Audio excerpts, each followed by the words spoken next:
Hello everyone, I'm Yazan Ibrahim, or as some of you might know me, Yazan Abu Ghosh. Today we're going to dive into a fascinating and essential topic from Chapter 5, Protection of Information Assets. Part A, Information Asset Security and Control. 5.3, Physical Access and Environmental Controls.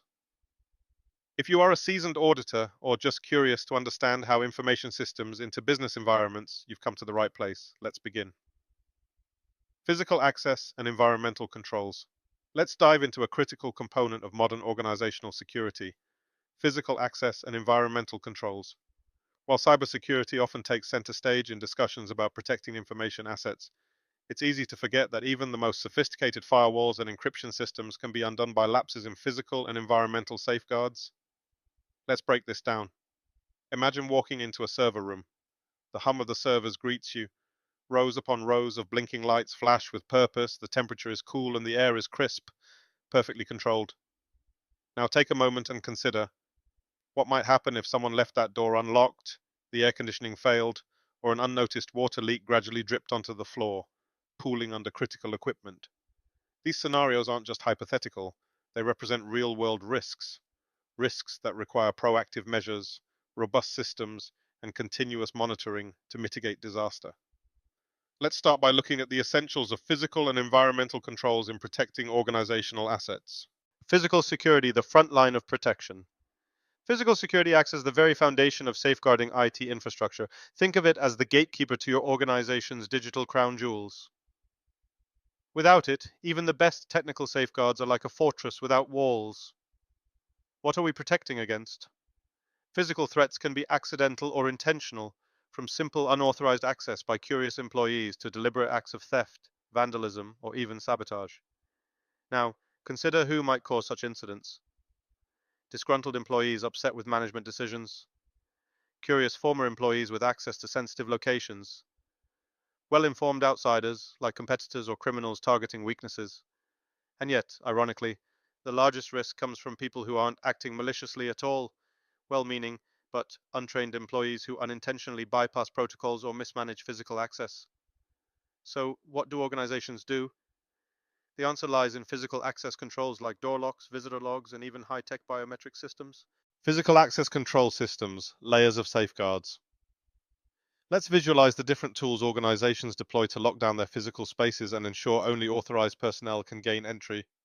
1. Bolting door locks. These conventional locks work with traditional metal keys. However, issuing and tracking these keys demand meticulous control, as a key in the wrong hands can spell disaster. Keys marked "Do Not Duplicate" still require management oversight to ensure adequate protection. 2. Combination locks, cipher locks. Imagine a keypad safeguarding a server room. When an employee inputs a code, the lock disengages. But here's the catch: combinations must frequently change, especially if someone with access is transferred or terminated. 3. Electronic door locks with swipe cards. These systems are more advanced. Each card is encoded to grant access for specific individuals, and best of all, lost or stolen cards can instantly be deactivated. They even keep logs of access attempts, providing an audit trail to track who entered and when. 4. Biometric systems. Now picture James Bond level security. Entry is granted only after someone verifies their identity via a fingerprint scan, retinal scan, voice recognition, or other unique biological feature. These systems are particularly common in highly sensitive environments, such as military facilities, where the stakes couldn't be higher: visitor management and logging, visibility in real time. But securing physical spaces isn't just about technology. Processes and protocols play a critical role. Consider every interaction a visitor might have when entering a restricted area. They should sign manual or electronic visitor logs at the reception desk or room entrance. Present valid identification to verify their credentials. Be escorted at all times by authorized personnel. In addition, special badges distinguish visitors from employees to avoid confusion. These safeguards combine physical barriers and human oversight to monitor sensitive spaces effectively. Environmental controls beyond human factors. Now let's shift our focus to environmental controls, an often overlooked aspect of IT security. Unlike physical security measures, which deal with people and access, environmental controls protect against nature's unpredictability, equipment failures, or infrastructure vulnerabilities. Controlling power issues.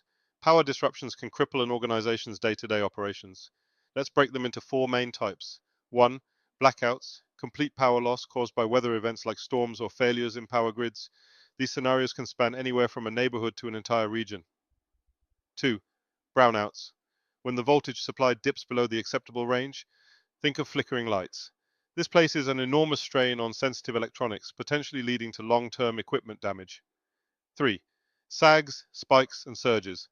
These are the quick, unexpected fluctuations in power, brief surges that can fry a system in seconds or drops that interrupt seamless operations. 4. EMI, electromagnetic interference. The silent saboteur caused by electrical storms or even nearby machinery.